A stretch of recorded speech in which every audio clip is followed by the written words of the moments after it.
Yun Yao dalam hati terkejut, dari apa yang dia lihat, gadis manusia ini tampak sangat biasa, apa yang membuat Dewa Hama itu menyukainya. Jika dia membuat kontrak dengan manusia ini, apakah dia akan mendapatkan kekuatan yang cukup untuk membuat Phoenix kuno tunduk padanya? Zixi, aku tidak akan mengganggu kultivasi tertutupmu kalau begitu. Adapun Yun Yao, tetaplah di pagoda ilahi kuno dan pulihkan dari lukamu untuk saat ini. Saat aku membutuhkanmu, aku akan membawamu keluar. Guru Woyun menguap, dia tidak melihat Xiao Ye sepanjang hari. Dia mungkin dengan menyedihkan menggambar lingkaran di sudut di suatu tempat. Di istana kekaisaran, seorang wanita yang anggun duduk di kursi malas. Dia dengan santai memainkan kukunya saat dia berkata, "Bagaimana persiapannya?" Seorang penjaga kekaisaran dengan hormat menjawab, "Melapor ke selir kekaisaran, kami sudah menyiapkan barang-barang yang Anda inginkan. Kami telah mengirim mereka ke tetua istana Dark Yin, dan mereka telah menerima misi kami." Bagus, sangat bagus. Selir kekaisaran Ling mencibir dan berdiri, kilatan kebencian melintas di matanya yang indah. "Sudah 3 tahun Guru Woyun, sudah 3 tahun sejak kamu membunuh keluarga Lingku. Selama 3 tahun ini, aku menghabiskan setiap saat memikirkan dendam ini. Namun aku tidak memiliki kekuatan untuk berurusan denganmu saat itu. Butuh 3 tahun pencarian untuk menemukan teknik yang cukup berharga bagi tetua istana Dark Yin untuk menyetujui permintaanku. Kali ini, bahkan jika kamu memiliki perlindungan dari Balai 100 Ramuan, kematianmu sudah dijamin." Surga tahu bagaimana dia telah kacau selama 3 tahun terakhir ini. Bahkan Yang Mulia sendiri telah menolak untuk membantunya membalas dendam. Jadi, dia hanya bisa bergantung pada dirinya sendiri. Kalau tidak, dia tidak perlu membuang waktu 3 tahun untuk mencari sesuatu yang dihargai oleh tetua istana Dark Yin. Dia akan memberitahu wanita itu bahwa ada konsekuensi membunuh anggota keluarga Ling. Siapapun yang membunuh keluarganya harus pergi ke dunia bawah dan bertanggung jawab atas kejahatan mereka. Saat itu malam, sinar bulan masuk melalui jendela, jatuh pada wajah cantik Guru Woyun. Guru Woyun sedang duduk bersila di tempat tidur, matanya tertutup, ada lapisan tebal ki spiritual yang menyelimuti seluruh tubuhnya, perlahan-lahan masuk melalui pori-porinya. Tiba-tiba, ledakan fluktuasi aneh datang dari balik pintu. Guru Woyun tiba-tiba membuka matanya. Cahaya dingin melintas di pupil matanya yang jernih saat dia berkata, "Seseorang telah memasuki formasi. Aku ingin tahu siapa yang datang mengganggu kita pada jam selarut ini." Formasi di kompleks ini telah diatur oleh Zixi. Mereka yang pangkatnya lebih rendah dari Kaisar Beladiri tidak akan pernah bisa keluar. Dia melemparkan lengan bajunya dan bangkit, melangkah keluar dengan langkah besar. "Tuan!" Wei Yi melihat Guru Woyun dari jauh dan bergegas berteriak padanya. Bai Chuan berdiri dengan pakaian brokat di sampingnya, malu-malu. Ketika dia melihat Guru Woyun, tatapannya membawa sedikit kecanggungan, kemungkinan besar karena dia memikirkan proposal Wei Yi untuk menjadikannya hewan peliharaan jantan. Tentu saja, Guru Woyun tidak peduli dengannya dan berjalan ke Wei Yi tanpa pamit. Dia bertanya, "Siapa penyusup itu?" "Aku tidak yakin." Wei Yi menggelengkan kepalanya. "Orang itu masih dalam formasi. Aku menunggu dia menghabiskan seluruh kekuatannya sebelum aku menangkapnya untuk diinterogasi. Tidak perlu untuk masalah seperti itu." Guru Woyun tersenyum. "Yun Yao, pergi dan dapatkan dia untukku."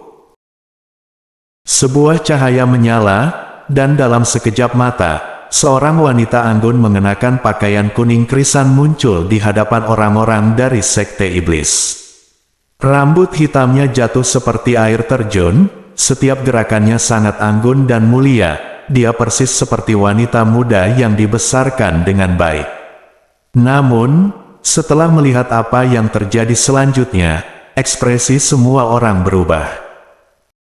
Bentuk Yun Yao melintas saat dia menyerang langsung ke dalam formasi, bahkan belum 10 menit ketika dia muncul, menyeret seorang pria berpakaian merah darah bersamanya, dia tanpa basa-basi melemparkannya ke depan kaki Guru Ouyun. Hanya satu, Wei Yi membeku sejenak dan mengalihkan pandangan terperangah ke arah Guru Ouyun. Sejak awal, Yun Yao memiliki senyum manis dan dangkal di wajahnya. Dia dengan mudah menjawab komentar Wei Yi dengan mengatakan, "Apakah kamu ingin menginterogasi mereka semua? Cukup satu orang, adapun sisanya, aku membunuh mereka semua." Semua orang menghela napas. Dari mana wanita ini berasal? Dia telah menyerbu masuk dan keluar dari formasi itu, semuanya utuh. Musuh di dalam semuanya terbunuh oleh tangannya, dan dia bahkan membawanya kembali hidup-hidup untuk tujuan interogasi. Yang paling penting, dia telah melakukan semuanya dalam 10 menit. Kapan Nona Sulung menarik seorang ahli seperti itu ke sisinya? Istana Dark Yin. Setelah melihat tanda di tubuh si pembunuh, ekspresi Guru Ouyun langsung berubah mendung. Istana Dark Yin berbeda, ketika orang lain melakukan pembunuhan, mereka akan menyembunyikan identitas mereka dengan sangat hati-hati.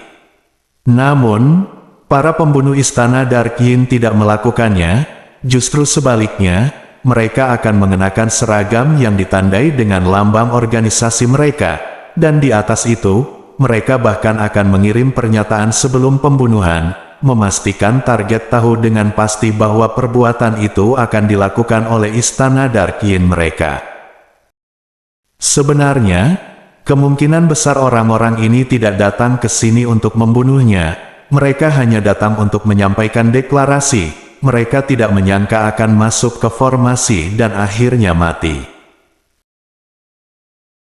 Pria berbaju merah darah itu mendengus dan berkata, "Aku tidak menyangka Istana Dark Yin kami akan gagal dalam misi kami kali ini, namun Guru Ouyun, Istana Dark Yin kami ada di luar untuk hidupmu, kamu tidak akan hidup lebih lama lagi." Pria itu tertawa ketika dia melihat ekspresi Guru Ouyun berubah. Dengan pekerjaannya, tentu saja dia senang melihat ekspresi ketakutan orang lain.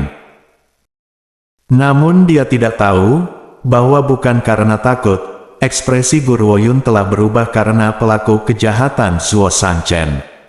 Dia tahu bahwa Zuo Shangchen adalah tuan muda Istana Dark Yin, orang itu benar-benar mengirim orang untuk membunuhnya. "Tuan hati-hati." Tiba-tiba, wajah Wei Yi berubah ketika dia melihat bahwa pria itu telah melemparkan serangga berbisa ke wajah Guru Ouyun. Sayangnya, Guru Ouyun masih tenggelam dalam pikirannya, dan tidak dapat memulihkan akal sehatnya tepat waktu. Enyahlah. Pada saat inilah teriakan keras datang dari belakang Guru Ouyun. Ajaibnya, serangga berbisa yang akan menyerangnya tiba-tiba berbalik arah dan malah menggigit leher tuannya. Pria itu meneriakkan paru-parunya, dan di depan mata semua orang, dagingnya mulai terkelupas sedikit demi sedikit, sampai dia hanya genangan nanah dan darah. Dengan raungan keras, Yun Yao langsung berubah menjadi harimau putih besar di bawah tatapan orang banyak dan merunduk ke sudut dengan tabrakan. Seluruh tubuhnya mulai gemetar ketakutan saat dia menatap pria yang berdiri di belakang Guru Ouyun. Semua orang ternganga, wanita yang anggun dan mulia itu sebenarnya adalah binatang spiritual, dan kenapa dia tiba-tiba menjadi kucing kecil yang ketakutan? Tunggu. Binatang spiritual, dalam wujud manusia. Kerumunan menarik napas mereka lagi, dan melemparkan tatapan tercengang mereka ke arah Guru Oyun. Tuan mereka adalah yang paling keren, bahkan binatang spiritual yang bisa mengambil bentuk manusia mematuhi perintahnya. Siapa lagi di dunia ini yang memiliki kemampuan seperti itu selain tuan mereka? Bisakah Gu Panpan melakukan itu? Bisakah Siun melakukan itu? Meskipun Siun memiliki bakat alami yang hebat, dia tidak bisa menandingi tuan mereka dalam aspek seperti ini. Xiao Ye, mengapa kamu di sini? Guru Oyun menatap Qian Bei Ye dengan heran. Sebenarnya, bahkan jika Qian Bei Ye tidak bertindak sekarang, pria berbaju merah darah itu tidak akan berhasil dalam taktiknya. Qian Bei Ye mengerutkan kening, kabut gelap menutupi wajahnya yang sangat tampan, saat pupilnya yang berwarna merah darah terpaku pada genangan darah. Dalam kegelapan malam, rambut perak dan pakaian merahnya membuat mata semua orang tertuju padanya tanpa sadar. Xiao Yun, dia mencoba membunuhmu. Orang-orang dari istana Dark Yin mencoba membunuhmu. Aku akan pergi dan menghancurkan istana Dark Yin sekarang. Dari cara dia mengatakannya, menghancurkan istana Dark Yin semudah makan. Xiao Ye, Guru Oyun menatap matanya, terkejut. Mereka pantas mati, siapapun yang mencoba membunuhmu pantas mati. Ya, siapapun yang mencoba menyentuhnya pantas mati. Jika setiap orang di daratan ingin menyentuhnya, maka dia tidak keberatan membantai seluruh penduduk. Xiao Ye, Guru Oyun dengan lembut tersenyum padanya seolah dia sedang menghibur seorang anak kecil. Bukankah aku baik-baik saja sekarang? Selanjutnya, aku perlu mencari tahu beberapa hal. Dia ingin tahu mengapa penjahat itu mengirim pembunuh dari istana Dark Yin untuk menghadapinya. Baik, Qian Bei Ye adalah anak yang penurut, namun dia hanya pernah mendengarkan Guru Oyun. Jika ada orang lain yang mencoba mendikte tindakannya, mereka kemungkinan besar akan tenggelam dalam lautan darah. Namun setelah kamu mengetahuinya, aku akan pergi dan menghancurkan istana Dark Yin. Setelah sedikit berpikir, Qian Bei Ye masih memutuskan bahwa dia tidak akan melepaskan mereka. Siapa yang memberi mereka nyali untuk datang dan menyakiti Xiao Yun? Guru Oyun samar-samar tersenyum tetapi tidak mengatakan apa-apa. Berbalik, dia melihat Yun Yao bersembunyi di sudut. Terkejut, dia bertanya, Yun Yao, apa yang kamu lakukan di sana? Ketika dia mendengar Guru Oyun berbicara, Yun Yao gemetar ketakutan. Apakah dia mendapatkan nasib buruk selama 8 kehidupan? Apakah tidak cukup bertemu dengan Dewa Hama itu? Mengapa orang ini muncul juga? Orang seperti apa gadis ini? Mengapa begitu banyak ahli kuat yang terkait dengannya? Yun Yao ingin menangis. Dia mungkin satu-satunya binatang spiritual di dunia yang harus hidup melalui keadaan tragis seperti itu. Seekor harimau? Qian Bei Ye melirik Yun Yao dan mengerutkan kening. Aku tidak suka suku harimau. Xiao Yun, bisakah aku membunuhnya? Yun Yao sangat ketakutan hingga seluruh tubuhnya bergetar. Akhirnya, dengan kecerdasannya yang cepat, dia mengeluarkan suara lembut. Meo. Wei Yi hampir jatuh ke tanah, kepalanya penuh dengan keringat. Apakah orang ini benar-benar White Tiger dari binatang ilahi? Bahkan suku tikus memiliki lebih banyak keberanian di ujung ekor mereka daripada yang dimiliki Yun Yao di seluruh tubuhnya. Xiao Ye, kamu memiliki dendam terhadap suku harimau? Guru Oyun bertanya heran. Qian Bei Ye berpikir sebentar sebelum menjawab. Mereka terlalu berisik. Guru Oyun benar-benar terdiam tentang Qian Bei Ye.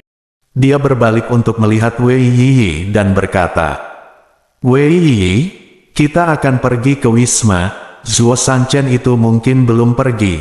Aku ingin menanyainya tentang apa yang dia coba lakukan." "Ya Tuan." Bibir Wei Yi melengkung, kilatan dingin melintas di matanya yang menyipit. Tindakan Istana Dark Yin telah benar-benar melewati batas. Jadi bagaimana jika mereka adalah organisasi pembunuh? Jadi bagaimana jika mereka kuat, hanya memiliki kekuatan tidak cukup untuk menghalangi Sekte Iblis? Keadilan akan ditegakkan untuk tuan mereka, dengan satu atau lain cara. Di dalam wisma, Zuo Sanchen berbaring malas di atas kursi malas, melambaikan kipas di tangannya bolak-balik. Tiba-tiba pintu kamarnya ditendang terbuka, dan sosok cantik yang familiar muncul di hadapannya. "Xiao Yuner, ini sudah larut malam, apakah kamu datang untuk menghangatkan tempat tidur pangeran ini?" Zuo Sanchen mengirim penyusup malamnya dengan senyum iblis khasnya, tatapan penuh kasih sayang, dia perlahan bangkit. Ekspresi Guru Woyun gelap. "Zuo Sanchen, Istana Dark Yin-mu baru saja mengirim orang untuk membunuhku, kenapa kamu tidak mulai menjelaskan?" Terlepas dari kehati-hatiannya yang biasa, dia hanya membawa Wei Yi sebelum menyerang, karena dia masih mempercayai Zuo Sanchen. Bagaimanapun, dia telah mengenalnya selama 3 tahun, Zuo Sanchen sepertinya bukan tipe orang yang akan melakukan hal seperti itu. Namun, itu juga fakta bahwa para pembunuh berasal dari Istana Dark Yin. Tidak peduli apa yang akan diungkapkan kebenarannya, dia harus membuat Zuo Sanchen pergi dan menyelidiki.